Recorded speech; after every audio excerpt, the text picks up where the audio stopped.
parte de magistrados de la Corte Plena, lo que la obligó a dejar su cargo. ¿Qué está sucediendo en Afganistán? ¿Por qué hay temor por los derechos de las mujeres? ¿Cuál es el futuro que les espera? Una entrevista en vivo. Consumidores de Costa Rica solicitó al gobierno y a la Asamblea Legislativa cerrar Recope por los constantes aumentos en el precio de los combustibles y el impacto en el bolsillo de los ciudadanos. El Santos de Guapile se jugará esta tarde su permanencia y clasificación en la Liga CONCACAF. Con solo un empate estarían presentes en la ronda final. 12 en punto y vamos con el detalle de las informaciones. Y es que el Tribunal de Juicio de Cartago impuso una pena de 18 meses de cárcel a Nelson Enrique Sánchez Ureña por el asesinato de la joven Alison Bonilla, quien en marzo del 2020 en Cartago falleció. En la sentencia dictada esta mañana, los jueces calificaron el hecho como un homicidio simple, descartando así la posibilidad de una condena de hasta 35 años, como lo había solicitado la Fiscalía y el abogado de la familia. El asesino Nelson Enrique Sánchez, alias Suquia, fue absuelto del delito de violación y deberá continuar en prisión preventiva mientras la sentencia queda en firme. Según la Fiscalía y el abogado de la familia, esperarán la sentencia integral para analizarla y determinar si procede a apelar la resolución, pues no están de acuerdo con los 18 años de prisión para el sentenciado. El asesinato de Alison, vecina de Cachí, en Paraíso de Cartago, se perpetró el 4 de marzo del 2020. Contaba con apenas 19 años. Sus restos aparecieron en un botadero clandestino en el mes de septiembre, luego de una extensa investigación de las autoridades policiales y de su familia, que nunca abandonó la búsqueda. Manifestar por un lado que con esta sentencia queda demostrado que el autor responsable de estos hechos es Nelson alias Suquia. Se confirma nuestra teoría, se confirma lo que hemos venido diciendo desde hace muchísimos meses, de que este era la persona que había asesinado a Alison Bonilla, y a pesar de todos los esfuerzos que hizo la defensa por intentar demostrar que el sujeto era inocente, por dicha, con toda la prueba que se recabó, logramos demostrar de que Nelson alias Suquia era el asesino de Alison Bonilla, y eso quedó debidamente acreditado con la sentencia. Por ese lado satisfecho, se confirma nuestra tesis, hay una condena, se le prorroga la prisión preventiva mientras esta condena esté en firme, y nuestra tesis pues queda completamente acreditado gracias a la labor del OIJ y también de la Fiscalía y de todos los testigos que también valientemente fueron a declarar al juicio. Con respecto a la pena, indicar que por supuesto vamos a interponer una apelación, vamos a acudir a una segunda instancia para que a este sujeto se le condene no por homicidio simple, sino por homicidio calificado, y se le pueda poner la pena que pedimos inicialmente y sobre la que hemos luchado, que es de 35 años de prisión. Esto apenas inicia con esta sentencia. Vamos a acudir a todas las instancias que sean necesarias para que esta pena que hoy se le impone a Suquia de 18 años pueda ser aumentada, pueda ser recalificada, y a este sujeto se le imponga la pena máxima que prevé el ordenamiento jurídico y pase la mayor cantidad de años en prisión. Apelaremos, seguiremos luchando por Alison Bonilla, y con esto quiero decir que vamos a intentar todos los recursos para que esta condena que hoy se le impone de 18 años se convierta en una condena de 35, teniendo ya por debidamente demostrado que es él y no otra persona el homicida, el asesino de Alison Bonilla.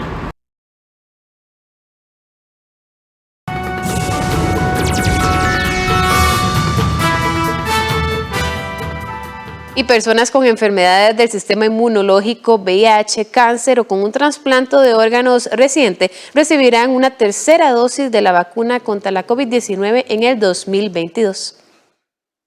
La Comisión Nacional de Vacunación y Epidemiología anunció que las personas inmunosuprimidas están incluidas dentro de la población a vacunar con tercera dosis contra la COVID-19 en el 2022, como parte del contrato de 2.5 millones de dosis que se negocia actualmente con la empresa Pfizer.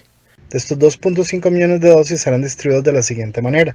1.5 millones es para población pediátrica entre 2 y 12 años. 1 millón de dosis será para aplicar una tercera dosis a personas inmunosuprimidas, a personas mayores de 58 años y al personal de atención de primera respuesta. Según la comisión, tomando en cuenta la nueva evidencia científica, se trabajará en el listado de patologías incluidas en la población con inmunodeficiencias que recibirá la tercera dosis contra la COVID del próximo año. Precisamente mientras que Costa Rica inicia la planificación de terceras dosis, ya varios países en el mundo iniciaron la aplicación o autorización, entre ellos Alemania, en donde la dosis de refuerzo estará disponible a partir de septiembre para personas con riesgo. En Chile, las personas que recibieron las 2 dosis de la vacuna Sinovac podrán recibir una dosis de refuerzo de AstraZeneca o de Pfizer. Lo mismo sucede en Uruguay. Otras naciones que ya anunciaron este refuerzo son Bahrein, Emiratos Árabes, Francia, Israel, Reino Unido, República Dominicana y Rusia. Y la segunda dosis contra la COVID-19 es vital para lograr una protección de hasta un 95%, según un experto costarricense. Precisamente esta semana la Caja del Seguro Social buscará completar esquemas de personas que recibieron su primera inmunización hace 12 semanas. El epidemiólogo de la Universidad Nacional, Juan José Romero, califica como normal el avance actual de la vacunación contra el SARS-CoV-2 en el país. Señala que existe una noción de que se ha ralentizado el proceso, pero esto se debe a que la caja triplicó esfuerzos para aplicar en menos de 15 días las dosis donadas por el gobierno de los Estados Unidos. Sin embargo, en este momento están trabajando en un ritmo normal, según la llegada de vacunas. Esto le metió un empujón muy grande durante julio. Entonces, después de eso, en un momento en que llegamos a aplicar casi, digamos, por ejemplo, en la semana 31 se llegaron a aplicar 381,000 dosis de vacunas entre primeras y segundas dosis. Entonces, cuando nosotros volvemos al ritmo normal, como el que estuvimos la semana pasada, que fueron 205,000, que hasta ahí era donde veníamos con un ritmo normal, entonces pareciera que se ralentizó el proceso de vacunación. Romero es insistente que la población debe asistir a aplicarse la segunda dosis, pues solamente una inoculación reduce la efectividad de protección. Las personas con 2 dosis tienen una ventaja de casi un 95 al 100% de no llegar a hospital si les da la enfermedad. En el caso de AstraZeneca, un 80%. Perdón, en el caso de AstraZeneca, un 95 a 100% también de no llegar al hospital. Ahora, ¿qué pasa si solo tenemos una dosis? Esta eficacia se reduce más o menos a un 80 y a un 70% respectivamente. ¿Qué quiere decir eso? Que si yo estoy con solo una dosis, amplío mi desventaja y subo mucho el riesgo de, si me enfermo, llegar a tener necesidad de internamiento, eventualmente cuidados intensivos y eventualmente fallecer. Esta insistencia surge de cara al aumento de casos y hospitalizaciones que se han dado en las últimas 3 semanas, obligando nuevamente a realizar megatraslados y a la saturación hospitalaria. Entonces todo suma. En realidad es una suma hacia peor, en el sentido de que tenemos más contagios con mayor gravedad, producto de las variantes y producto, insisto, de que solo la mitad de la población está vacunada y la gran mayoría de ella solo con una dosis. Según la Caja de Seguro Social, en este momento se está aplicando la segunda dosis a las personas mayores de 58 años que ya cumplieron con las 12 semanas de espera entre dosis de la vacuna y otra, según la fecha indicada en el carnet de vacunación. Incluso en la mayoría de vacunatorios se está priorizando las segundas dosis.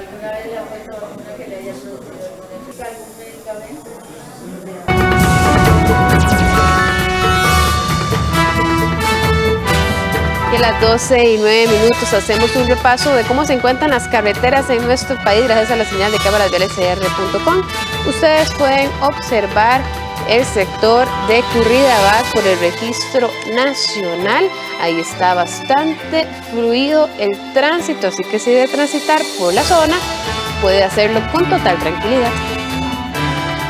Vemos en pantalla la ruta 209 en Desamparados del sector del cruce con vista al sur. Ahí sí hay un poco más de vehículos que crean una larga fila, así que si debe trasladarse hacia Desamparados, tomen las medidas y las precauciones del caso. Además, pronto podría estar lloviendo.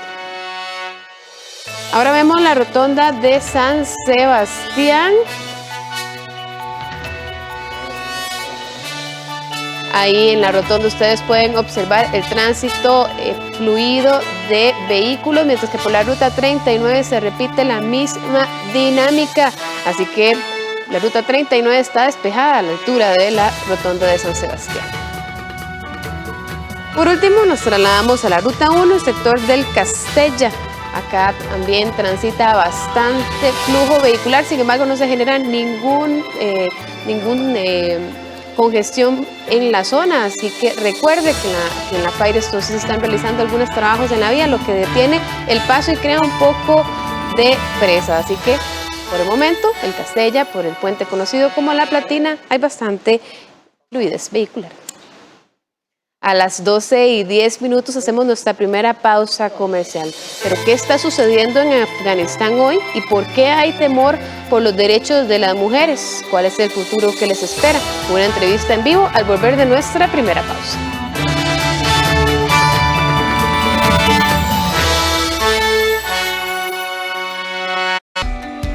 Punto País del BCR es la forma más fácil de obtener sus documentos. Realice sus trámites de pasaporte, licencia, firma digital, cédula de residencia y otros. Solicite su cita en bancobcr.com, en la app BCR Móvil o llamando al 800 BCR Cita. Somos el Banco de Costa Rica. Celebramos la diversidad de las músicas costarricenses en Audiotopía, edición Bicentenario. 42 artistas de todo nuestro territorio mostrarán su trabajo con la meta de interpretar su música en el Teatro Nacional de Costa Rica, en la víspera del Bicentenario de nuestra independencia. Todos los sábados a las 8 de la noche en todas las plataformas de CINAR, Costa Rica Medios. Audiotopía edición Bicentenario, una coproducción del Teatro Nacional de Costa Rica y CINAR Costa Rica Medios. Te invita Colby, COSEBI.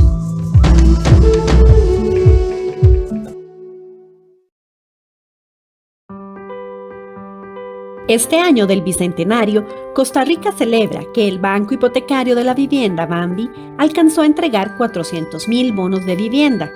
Desde 1986, el BANVI destina recursos a los sectores más necesitados del país y de ingresos medios. A lo largo de 35 años de historia, los recursos del banco han sido destinados para atender la necesidad de vivienda, precisamente un derecho fundamental. La inversión de estos recursos los hemos utilizado para atender soluciones individuales y proyectos de vivienda. Además, mediante el uso de diferentes programas o diseños arquitectónicos orientados a la atención de la necesidad de distintos segmentos, entre ellos personas adultas mayores, personas con discapacidad, atención de territorios indígenas, así como de la población de ingresos medios.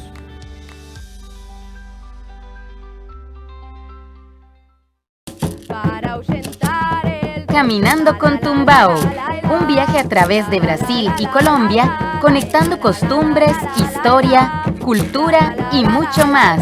Los jueves a las 10:30 de la noche y domingos a las 10:30 de la mañana y con repetición a las 9:30 de la noche. Aquí en 13, Costa Rica Televisión. Los niños y niñas son creativos y exploradores. Evite intoxicaciones, no deje medicamentos ni químicos a su alcance. Ahora que están más en casa, evitar los riesgos es su responsabilidad. PANI y Gobierno de la República. Banco Popular presenta El Tipo de Cambio. A las 12:14 le contamos cómo se encuentra el tipo de cambio para este miércoles. La compra se ubica en 616 colones con 70 céntimos, mientras que la venta está en 622 colones con 47 céntimos.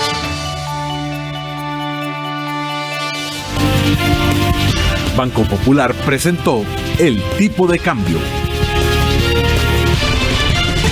¿Qué está sucediendo en Afganistán? ¿Por qué su población huye? ¿Se podría esperar una restauración del orden? ¿Cuáles son las consecuencias de esta situación? ¿Qué podría generar? Las respuestas de estas y otras dudas las aclaramos en la siguiente información.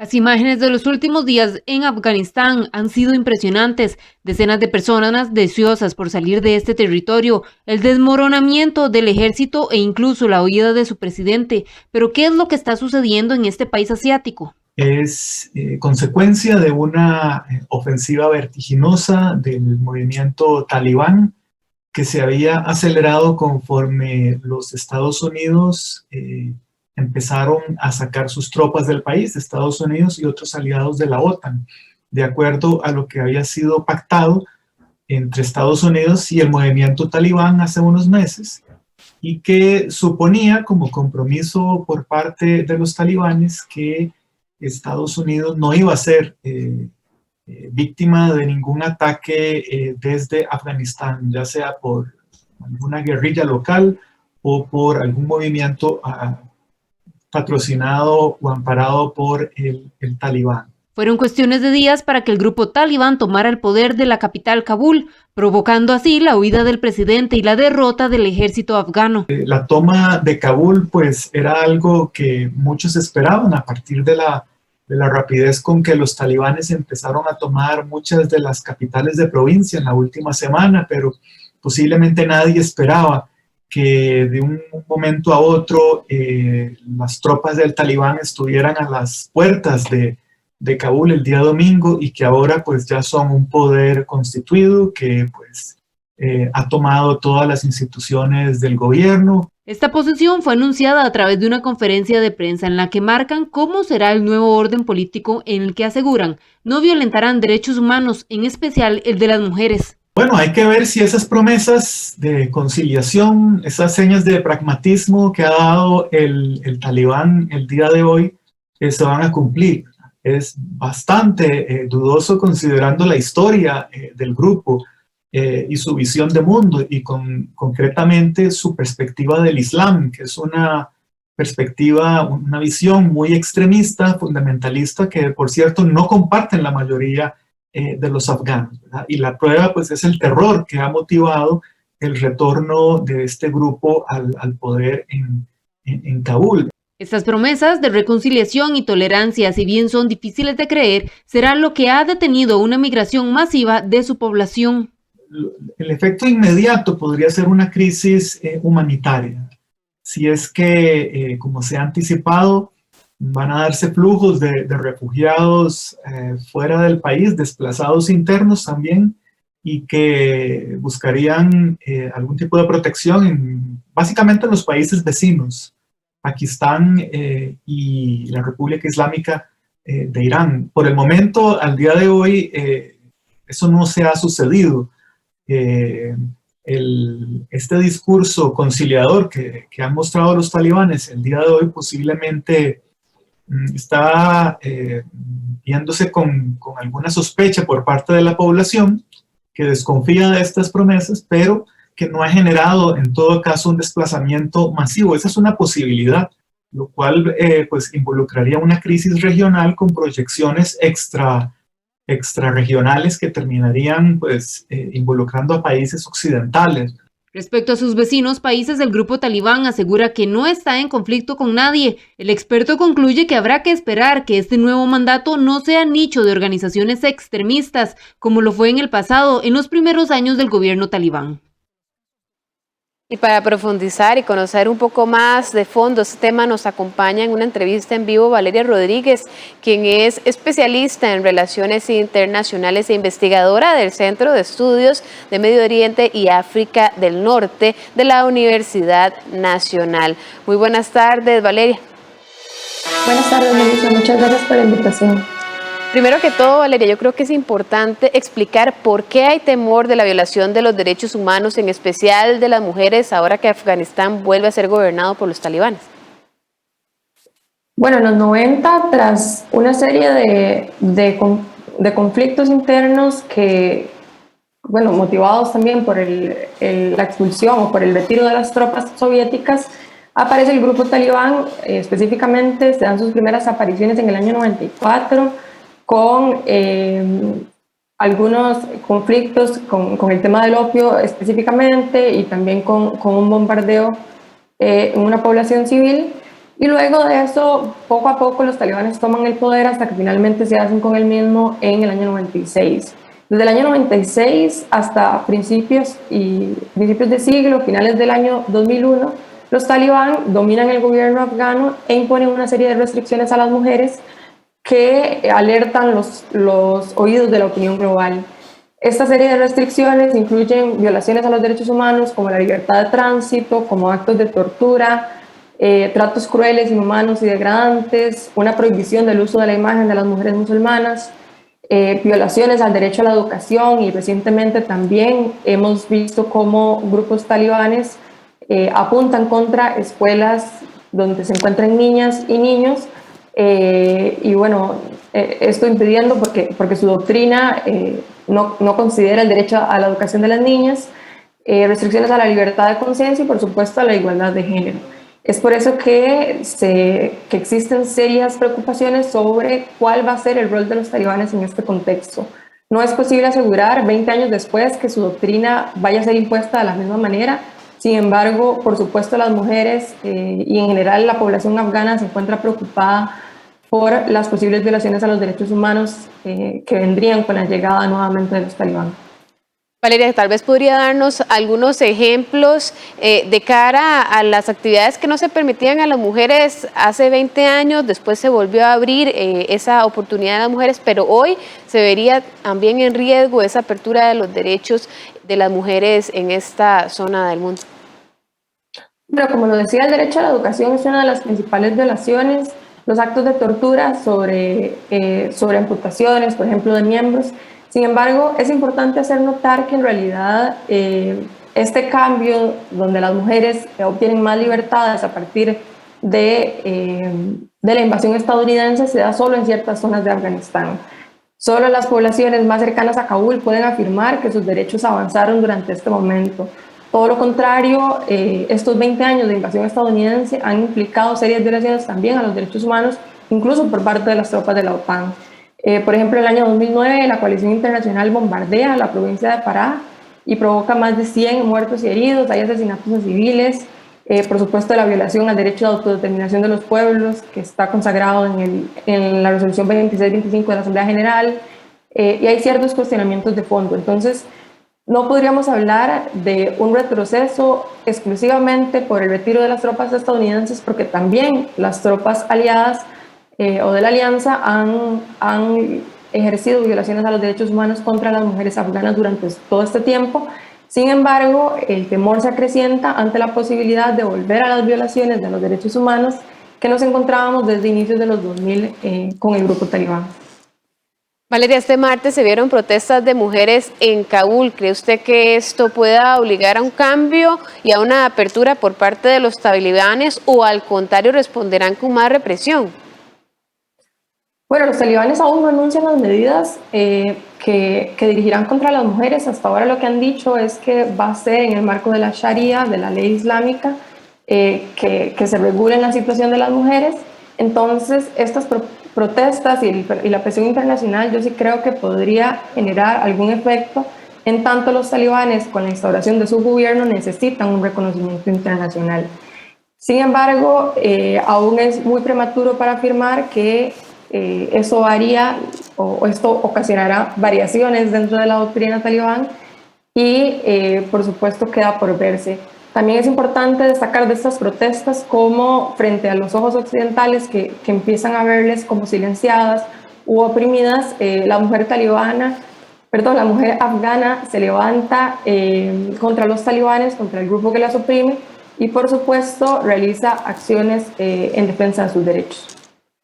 Ahora, Valeria, hablando un poco más de la población en general, veíamos imágenes impactantes de personas queriendo dejar Afganistán. Estamos a las puertas de una migración masiva. Incluso se encontraron restos humanos en algunos de los aviones debido a que trataban de viajar en los lugares no adecuados en estos aviones. Sí, bueno, el problema de la migración en Afganistán no es reciente. Es un problema que acontece desde las 4 décadas que llevamos en la guerra. Además tiene unas fronteras muy porosas con Pakistán y con Irán, lo que ha implicado que haya crisis de refugiados cada cierto tiempo. Por supuesto, las magnitudes de esta crisis que se avecina son muchísimo mayores y son muy preocupantes porque los autores de estas crisis humanitarias no parecen querer responsabilizarse del problema de los refugiados. Entonces, es importante que desde estos lugares se sigan generando presiones para recibir personas refugiadas y especialmente mujeres y niñas, quienes son las principales víctimas de esta guerra. Para finalizar, Valeria, ¿cuál cree usted que debería ser la respuesta de la comunidad internacional? Ya escuchábamos que Biden y el presidente o el secretario general de Inglaterra decían que se iban a reunir la próxima semana, sin embargo me parece que es algo de prioridad. Sí, la respuesta de la comunidad internacional debería ser inmediata y debería ser la de la responsabilidad y el reconocimiento del ingreso o la oportunidad de que ingresen personas refugiadas de Afganistán. Porque también dentro de estas últimas décadas y en las migraciones que se han provocado dentro de Irán y Pakistán, se han presentado devoluciones dentro de las fronteras y yo creo que eso es algo que definitivamente no nos podemos permitir. Creo que la comunidad internacional debe generar presiones en ese sentido y en el respeto al derecho de los refugiados y al derecho internacional humanitario y la instauración de un gobierno también que respete las libertades de las mujeres afganas de manera que esta crisis de refugiados no sea cada vez mayor. Muchísimas gracias, Valeria, por habernos acompañado esta tarde y darnos un panorama de la situación actual que se vive en Afganistán. Gracias a ustedes.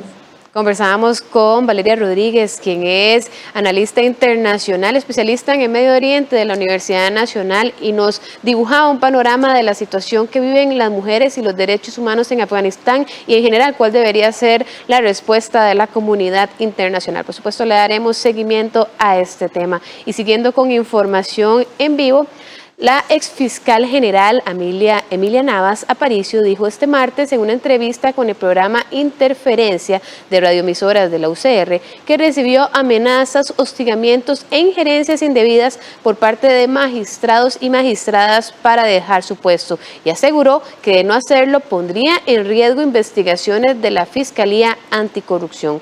Ante los hechos, Navas presentó a inicios de agosto una denuncia ante la Relatoría Especial de las Naciones Unidas. Nuestra compañera Andrea González nos trae esta información. Muy buenas tardes, Andrea, adelante. Muy buenas tardes, Melissa y amigos televidentes. Tal como usted lo menciona, Emilia Navas dio ayer por la noche, o por lo menos así lo transmitió, las emisoras de la Universidad de Costa Rica, su primera entrevista bastante amplia, después de todo el bullicio, si quiere, que se dio alrededor del caso Cochinilla y su puesto como fiscala general de la República. Recordemos que ella fue cuestionada porque su esposo, Francisco Campos, ocupaba una de las defensas de dos empresas vinculadas con el caso. Sin embargo, ella afirma que esa condición fue utilizada como herramienta para hacerla o obligarla a salir de su puesto y así no ver perjudicadas las investigaciones que estaban con el caso. Ella asegura que estas amenazas incluso las venía recibiendo desde hace ya más de 3 años cuando ella tomó su puesto como fiscala general de la República. Veamos en la siguiente nota un extracto de las declaraciones que da doña Emilia Nava a la UCR. La ex fiscal general Emilia Navas denunció este martes en entrevista exclusiva de radioemisoras UCR que la renuncia a su cargo el pasado mes de julio fue forzada y no voluntaria, como se hizo creer. Aseguró que recibió amenazas, hostigamiento e injurias indebidas por parte de los magistrados y magistradas, que a su criterio están incómodos por su trabajo, entre ellos el presidente de la Corte Suprema de Justicia, Luis Fernando Cruz. A Navas se le cuestionó el haberse inhibido de su cargo en el caso Cochinilla, debido a que su pareja Francisco Campos ha sido abogado de las empresas MECO y H. Solís, ambas investigadas por la Fiscalía por presuntos delitos de corrupción a través de contratos de obra pública. La exfiscal presentó el pasado 6 de agosto una denuncia ante la Rectoría Especial de Naciones Unidas sobre la independencia de magistrados y abogados relacionado a sanciones y castigos por parte de algunos magistrados y magistradas contra el Ministerio Público y su persona, que la obligaron a separarse de su cargo. La decisión de acogerme a mi derecho así declarado de jubilación después de casi 33 años de laborar para la institución, para el Ministerio Público, y el único motivo, la única razón fue dar fin y terminar con las represalias que se estaban tomando en contra del Ministerio Público. Porque si bien es cierto, ellas fueron dirigidas en contra de mi persona, Emilia Navas, las mismas hubieran sido dirigidas en contra de cualquier persona, independientemente cómo se llamara, que había o hubiera venido realizando ese trabajo de la lucha contra la corrupción en el Ministerio Público. Navas afirmó que haber utilizado su inhibitoria del caso Cochinilla fue una excusa para empañar el trabajo que estaba realizando la Fiscalía de Probidad y Transparencia. Me estaban utilizando para dañar la independencia y el prestigio del Ministerio Público de Costa Rica. Efectivamente, yo había tomado la decisión de hacer durante 2 meses los trámites para la jubilación, pero fui informada por 4 personas que forman parte de la Corte Suprema de Justicia que había un grupo de magistrados y magistradas que iban a revocarme el nombramiento, que no iban a permitir que me jubilara, que iban a luchar por quitarme mi derecho laboral de prestaciones y jubilación, y que además tenían listo para el martes siguiente traslado de cargos. Además, recibí el mismo viernes 25 de junio, como consta y está documentado en el informe para el señor García Sayán, una llamada telefónica del presidente de la Corte, que no solo en las sesiones de Corte Plena del 21 de junio, me instó a dejar el cargo, junto con otros comentarios de magistradas y magistrados que dijeron que era necesario que lo hiciera, sino que además me dijo que no iba a contar con su apoyo, el cual sé que nunca tuve, y que era necesario nombrar otra persona como fiscal general. La exfiscal asegura que el grupo de magistrados que estaban incómodos con su gestión siempre fueron los mismos, entre ellos Luis Fernando Cruz, actual presidente de la Corte Suprema de Justicia, quien no compartió su modelo de gestión durante los últimos 3 años. En la sesión del 21 de junio lo hizo delante de todo el mundo, ¿verdad? Porque esa sesión fue transmitida por streaming, y finalmente cuando se entera de que yo presento mi jubilación y digo que me voy a tomar 2 meses, se molesta y me dice que él quiere que me vaya inmediatamente. Inclusive, como está documentado en este informe, me dice que me limite a hacer un informe relacionado con el estado de las causas que durante 3 años y medio tramité, porque resulta que como acababa de rendir cuentas, y era algo que vine haciendo todos los años, inclusive él me había mandado una solicitud de información, yo se lo había ampliado, y a solicitud de varios magistrados y magistradas, a finales o mediados de abril, había ampliado el informe de rendición de cuentas, dijo que no era necesario que me tomara los 2 meses para atrasar mi jubilación y mi partida. En la entrevista, Navas asegura que durante sus 3 años de gestión fue víctima de diversas amenazas e insiste en que su salida se dio para evitar represalias contra el Ministerio Público y las investigaciones que se venían dando. La exfiscal asegura que su responsabilidad de investigar a personas con fuero genera incomodidad en la misma Corte, debido a que muchos de los magistrados y magistradas cuentan con denuncias que deben ser analizadas por la propia Fiscalía General de la República. El mensaje es, si usted nos investiga o investiga hechos de corrupción del poder político y del poder público, del poder económico, esto es lo que le va a pasar. Porque yo me aparto de la función para no lastimar a la Fiscalía Anticorrupción, y a pesar de eso las represalias siguen. Las represalias siguen molestando mi derecho de jubilación, tratando de quitarme mi derecho de prestaciones después de 33 años, desprestigiándome con una campaña que hizo y que sigue haciendo el presidente de la Corte en contra mía, informando a la población falsamente de que el Ministerio Público estaba desgastado y ya la población no creía en el Ministerio Público, cuando era todo lo contrario. Respecto a la vinculación de Francisco Campos, su pareja, como representante de algunas empresas investigadas por la Fiscalía, Navas asegura que no existe corrupción, sino conflicto de interés que se solventó con las inhibitorias, tal como ella lo hizo.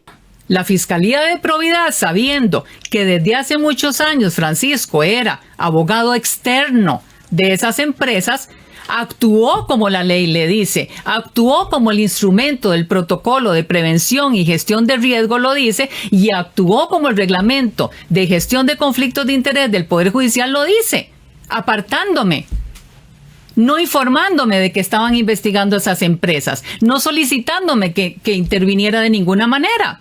Todo es correcto, no hay ninguna irregularidad. Bueno, este es solo un extracto de la amplia entrevista, más de 1 hora duró doña Emilia Navas dando sus argumentos y tocando varios temas de interés, incluso en aspectos personales como este último audio que escuchábamos donde ella se refiere a su vinculación con don Francisco Campos y el caso Cochinilla. Nosotros intentamos conversar con don Fernando Cruz, él es el presidente de la Corte Suprema, sin embargo nos dice que hoy estaban en gestiones de la Sala Constitucional y que no nos podían atender al menos al cierre de esta edición. Doña Emilia, su intención, también lo menciona en la entrevista, es su intención de dar esa denuncia internacional, es que se conozca la situación y la realidad que ella asegura viven todos los fiscales en Costa Rica, que intentan inmiscuirse o que intentan más bien revelar asuntos de corrupción en Costa Rica. Esta es la información que tenemos por el momento. Melissa, usted sigue con más en el estudio principal. Muchísimas gracias a nuestra compañera Andrea González y por supuesto le daremos seguimiento a este tema de las declaraciones de la exfiscal general Emilia Navas. Y cambiamos de información. Costa Rica envió 9,5 toneladas de alimentos no perecederos, agua embotellada y equipo de protección contra el COVID-19 a Haití, país que enfrentó el sábado anterior un terremoto y se encuentra en estado de emergencia. Junto a Chile y Panamá, nuestro país envió la ayuda como un acto humanitario de amistad y solidaridad, pues muchos poblados en la isla se encuentran devastados. La asistencia fue trasladada por la Comisión Nacional de Emergencias al Servicio de Vigilancia Aérea del Aeropuerto Internacional Juan Santa María, con la presencia de la viceministra de Relaciones Exteriores, Adriana Bolaños, y el embajador de Chile en Costa Rica, Óscar Alcaman Rifo. También los acompañó el presidente de la Comisión Nacional de Emergencias, Alexander Solís. Toda la ayuda fue trasladada a Puerto Príncipe para ser distribuida oportunamente por las autoridades haitianas. La entrega de la asistencia se realizó en coordinación con la Fuerza Aérea de Chile y nuestra Comisión de Emergencias. En este caso estamos enviando asistencia internacional en una alianza con un país hermano para construir justamente una red de apoyo humanitario. Tanto Chile, Panamá y Costa Rica han participado activamente en este proceso. Y en el caso nuestro, en este avión del hermano país de Chile, hemos enviado 9,5 toneladas de asistencia humanitaria. Esto incluye equipo de protección personal para que puedan continuar con las tareas de la atención de las necesidades del sismo, pero también con protección ante la transmisión del SARS-CoV-2. Asimismo, agua embotellada y también productos alimenticios empacados y enlatados que sirven de apoyo para las labores de asistencia humanitaria en el hermano país que ha sufrido un sismo devastador. Y 183 postes abatibles que fueron colocados hace apenas un año sobre la ruta 32 se sustituirán debido al estado de deterioro en que se encuentran o por haber desaparecido del todo. Los trabajos de colocación iniciaron este miércoles y se extenderán por 3 semanas. Debido al mal estado en que se encuentran 183 postes abatibles en la Ruta 32, los dispositivos serán sustituidos por la Dirección General de Ingeniería de Tránsito a partir de este miércoles. Los postes a sustituir desaparecieron del todo o se encuentran muy deteriorados producto de las condiciones de golpes ocasionados por vehículos pesados o incluso por derrumbes acontecidos en la ruta. Los trabajos iniciarán este miércoles 18 de agosto y se extenderán por espacio de 3 semanas, siempre y cuando las condiciones del clima lo permitan. Se trabajará de lunes a viernes de 9 de la mañana a 2 de la tarde, sin cierres totales de la vía. Únicamente se implementarán controles de tránsito con paso regulado en el momento donde se esté trabajando. por lo que se estima que la afectación a las personas usuarias de esta ruta será mínima a causa de estas obras. Sin embargo, se recomienda transitar con precaución por la presencia de recurso humano en la vía. En septiembre de 2020 se colocaron 2.400 dispositivos en esta ruta, de los cuales el 90% sigue siendo funcional para desestimular los adelantamientos en falso y por ende los choques frontales. El costo de los postes colocados el año anterior fue de 177 millones de colones. Los dispositivos que se colocarán forman parte de los 480 postes adicionales adquiridos con la contratación del año anterior y su colocación se realizará con la cuadrilla de trabajadores de la Dirección de Ingeniería de Tránsito, por lo que no representa una inversión extra. Esta medida ha sido objeto de críticas y cuestionamientos debido a que constantemente las autoridades deben de estarlos cambiando por el deterioro o daños de los vehículos. 12:39, hacemos nuevamente una pausa, pero le adelantamos que Consumidores de Costa Rica solicitó al gobierno y a la Asamblea Legislativa cerrar la refinadora costarricense de petróleo Recope por los constantes aumentos en el precio de los combustibles. El detalle al volver de la pausa.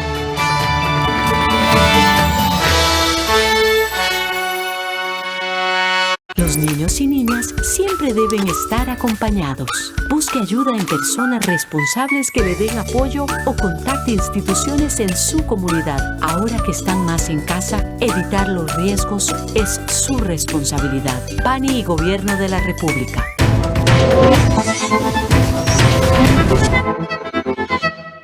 Perú, nación rica en recursos naturales, sierra y Amazonía, costas al océano más extenso y al río más caudaloso del mundo.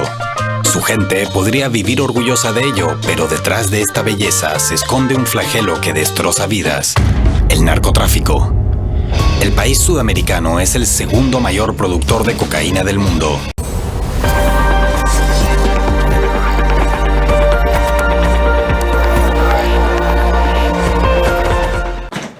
Uy, amor, ¿ya no hay leche? No importa, ya la pido. Pague con sus tarjetas que le brindan seguridad, facilidad y conveniencia y podría ser uno de los 10 ganadores de 300,000 colones por mes durante lo que queda del año para compras en supermercado. Banco Popular y de Desarrollo Comunal. En nuestro espacio Arte 13 presentamos Mi mamá me ama, una obra de teatro de la dramaturga nacional Claudia Barrionuevo, este domingo 22 de agosto a las 2:30 de la tarde, en 13, Costa Rica Televisión. La comunidad de Los Juárez cuenta con un aproximado de 600 habitantes, de los cuales poco más del 40% son indígenas. No todos conservan su idioma, pero el orgullo por su origen y las ganas de preservar su cultura permanecen. Miradas sin filtro, los viernes a las 9 de la noche, en 13, Costa Rica Televisión. En el siguiente programa de Camino al Desarrollo presentaremos la segunda parte de la rendición de cuentas de la Administración Alvarado Quesada 2018-2022. Me han enseñado muchísimo, he aprendido muchísimo realmente de la gente, sobre todo del trabajo con las comunidades, la retroalimentación que las fuerzas vivas de las comunidades te dan. Desde un principio nos planteamos algunos ejes de trabajo. Esos ejes han sido todos bajo la sombrilla del Plan Nacional de Descarbonización. Ha sido el eje de movilidad, el eje de vivienda y desarrollo territorial, el eje de transporte público, pero todos ellos han sido espacios de facilitación. Los esperamos a las 8:30 de la noche por 13 Costa Rica Televisión.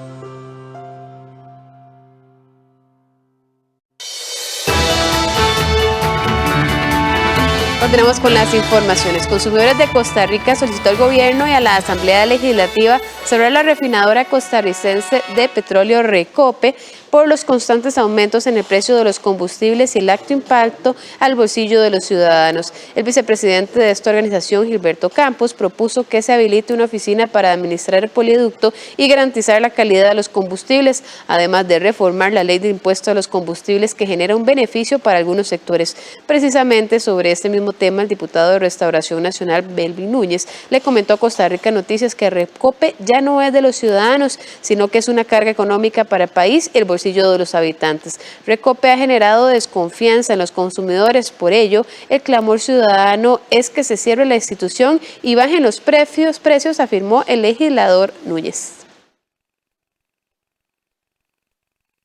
Es necesario y urgente incluir más competencia en el mercado de los combustibles, eliminando el monopolio de importación, cerrando el Recope y dejando solamente una pequeña oficina justamente para administrar el poliducto y garantizar la calidad del combustible en nuestro país.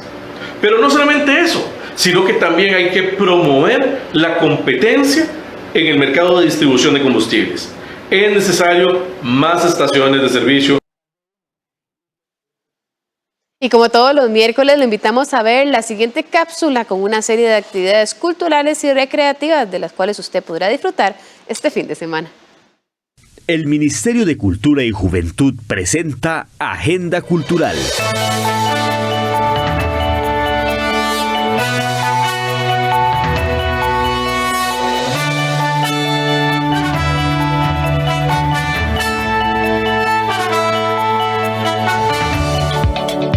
Enmarcada en las celebraciones del mes de la afrodescendencia, la Biblioteca Nacional les invita a su conferencia La diversidad cultural en la conformación de Costa Rica, dedicada al aporte de la comunidad afrocostarricense. Este jueves 19 de agosto a las 4 de la tarde, mediante la transmisión virtual en el Facebook Biblioteca Nacional Costa Rica.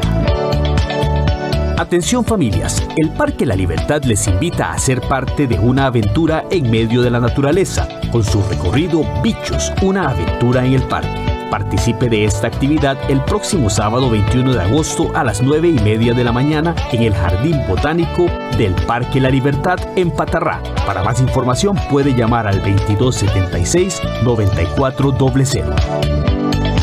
La Compañía Nacional de Teatro les invita a disfrutar de los últimos días de la exposición Segunda Piel, 50 años de vestuario.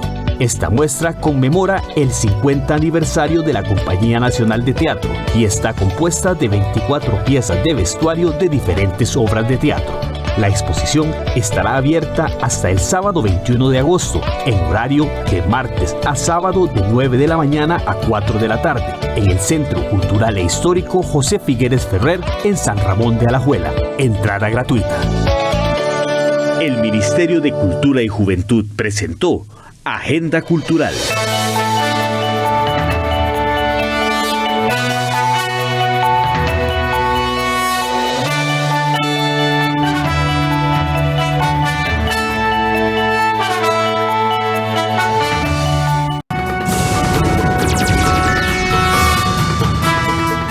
Y Chile recibirá al menos 10 familias desde Afganistán para realizar una serie de gestiones a solicitud de organizaciones humanitarias y de afganos en este país de Sudamérica que ha dado prioridad a mujeres académicas, periodistas y activistas humanitarias. Chile recibirá a familias de Afganistán priorizando a mujeres. La Cancillería chilena anunció el martes que de esta forma atenderá la solicitud de organizaciones humanitarias y de afganos residentes en el país sudamericano. Quiero decir que Chile está colaborando y ya comprometió su esfuerzo para poder ayudar a mujeres que se han dedicado a proteger los derechos de las mujeres en Afganistán y que se sienten amenazadas. Y por eso, en conjunto con una organización que se llama Frontline Defenders, ya hemos comprometido que Chile va a recibir y acoger en Chile algunas familias afganas. Estamos pensando del orden de 10 familias que son mujeres que se han dedicado a la defensa de los derechos de las mujeres. El vuelo procedente de Kabul en el que llegarían las familias estaba previsto para el martes, pero estiman que se concretará el miércoles. Según la Cancillería chilena, hay una zona de este aeropuerto que ya está en control talibán y otra bajo control de la fuerza de la OTAN, fundamentalmente estadounidense y de Reino Unido. Y esperamos los próximos días poder prestar un apoyo para que mucha gente que está huyendo con desesperación de Afganistán pueda escoger y pueda tener en Chile el acogimiento y la protección que tanto necesita.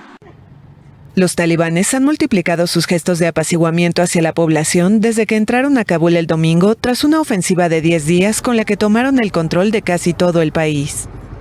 Sin embargo, desde ese día se lleva a cabo un transporte aéreo masivo de todo el mundo en un aeropuerto saturado de personas desesperadas por salir del país y cuyos accesos están fuertemente controlados por los talibanes. Y el cofundador y número 2 de los talibanes regresó a Afganistán el martes desde Qatar, donde se dirigía al buró político del movimiento.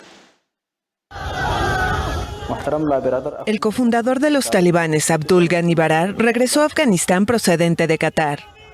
La televisora Al Jihad TV, afiliada a los talibanes, publicó imágenes de la llegada del mulá al país el martes. Baradar, ahora segundo al mando de los talibanes, decidió aterrizar en Kandahar, la segunda ciudad más grande del país. Se trata también del lugar de nacimiento espiritual y la capital de los talibanes durante su primer periodo en el poder. El líder pasó meses en Qatar, donde dirigía el buró político del movimiento, liderando infructuosas conversaciones con Estados Unidos y negociaciones del derrocado exgobierno afgano. Y hasta ahora hacemos nuevamente una pausa para venir con los deportes.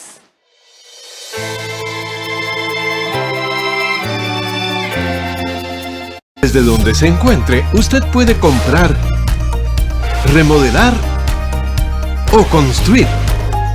El BCR multiplica sus posibilidades en vivienda. Elija el crédito con la cuota que más le convenga, hasta con un 90% de financiamiento.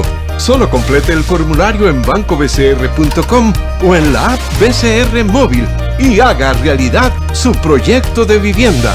Somos el Banco de Costa Rica. Su música ha llenado de alegría los corazones de muchos costarricenses a lo largo de todo el país. Esta semana en Forjadores, Bandas Nacionales, sábado 21 de agosto a las 3 de la tarde, por 13, Costa Rica Televisión. Es urgente que ahorremos agua. Mientras nos enjabonamos de las manos y lavamos los platos, cerremos la llave y al abrirla reduzcamos la presión del agua. Revisemos que no existan fugas en el servicio sanitario. Reguemos las plantas de noche y con un recipiente pequeño. Al lavar, aprovechemos el agua con una tanda completa de ropa. Por su seguridad y la protección ante el COVID-19, comprometámonos con el ahorro de agua. AIA, 60 años de llevar salud y bienestar. En Costa Rica Regional, toda la información de las provincias y cantones de nuestro país.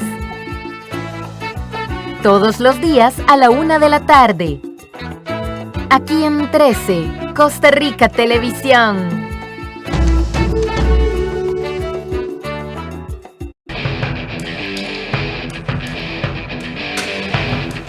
Buenas tardes y gracias por acompañarnos una vez más en el repaso de la información deportiva.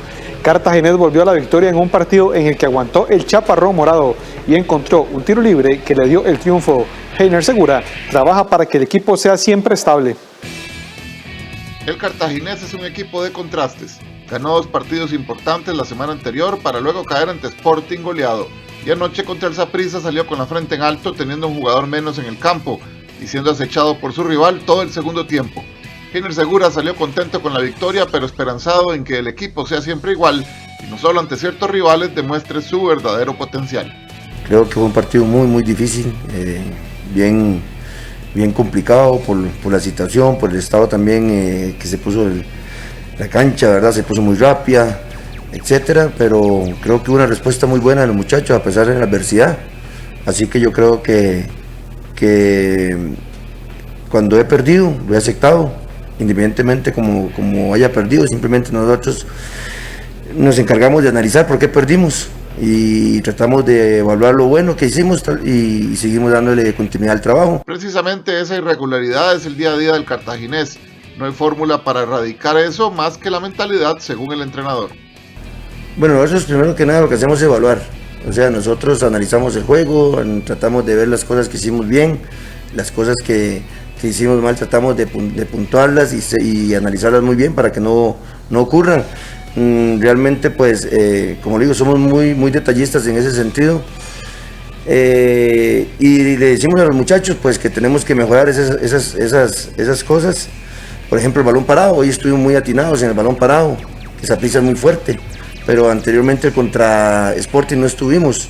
Entonces tratamos de analizar, tratamos de corregir y darle el funcionamiento bueno que teníamos, tratar de seguirlo potenciando. Cartaginés tendrá suficiente tiempo para seguir corrigiendo, ya que su próximo compromiso será el 24 de agosto ante Guadalupe, equipo que también pelea en la cima. Los brumosos son líderes en este momento junto a Grecia y el mismo Saprissa. El Santos se jugará esta tarde su permanencia y clasificación en la Liga CONCACAF. Con solo un empate ante el Verdes de Belice, los guapileños estarían presentes en la ronda final del certamen. Eric Rodríguez afirma que aunque el Santos ha tenido un desgaste importante al inicio de la temporada con muchos juegos del torneo, más la Liga CONCACAF, el equipo guapileño quiere competir. Hoy se juega en la clasificación ante el Verdes de Belice, serie que va ganando 1-0. Rodríguez asegura que se enfocan en la definición. Mencionar que tenemos una referencia con respecto al rival, que eso también nos condicionó un poco en el primer juego. Ya tenemos una referencia del comportamiento defensivo de ellos. De acuerdo a eso, pues la estrategia que tenemos para el día de mañana. La cancha de ese día, pues sonará como excusa, pero sí estaba, el bote del balón era muy diferente, nos costó adaptarnos.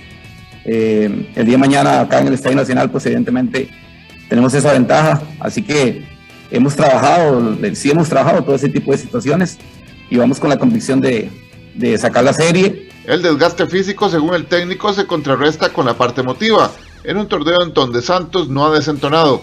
Esta es su tercera intervención. Hemos tenido en menos de un mes 6 partidos, pero bueno, era algo que lo teníamos contemplado ya, sabíamos que teníamos que lidiar con esta situación, que es bastante complicada, principalmente por el desgaste físico de los muchachos, pero creo que también la parte emotiva, la ilusión que tenemos de querer trascender, nos hace obviar eso y enfocarnos en hacer bien las cosas. Y bueno, hablamos con los muchachos con respecto al descanso, al cuidado personal, a ese tipo de detalles que es importante para que podamos asumir con la responsabilidad que tenemos en este tipo de partidos. El juego será esta tarde a las 6 en el Estadio Nacional. El Santos fue subcampeón en la primera edición de la Liga CONCACAF en el año 2017 tras caer en el mismo Estadio Nacional ante el Olimpia 1-0. Tras sufrir un accidente hace algunos años, parecía que la prometedora carrera de Sherman Whitty finalizaba. No obstante, se convirtió en uno de los paratletas más destacados del país y nos representará en Tokio la próxima semana.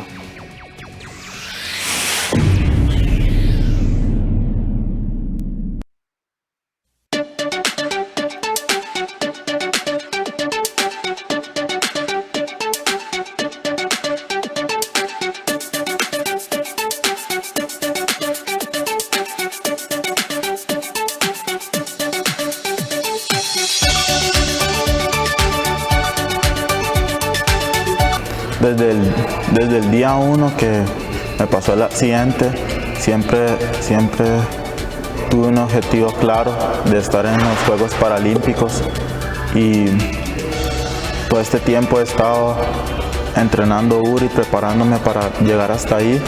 Ha sido un trabajo duro. Pasé 2 años sancionados por aplicar meniobol, pero al final de ahí pude comprobar todo y ahora voy a poder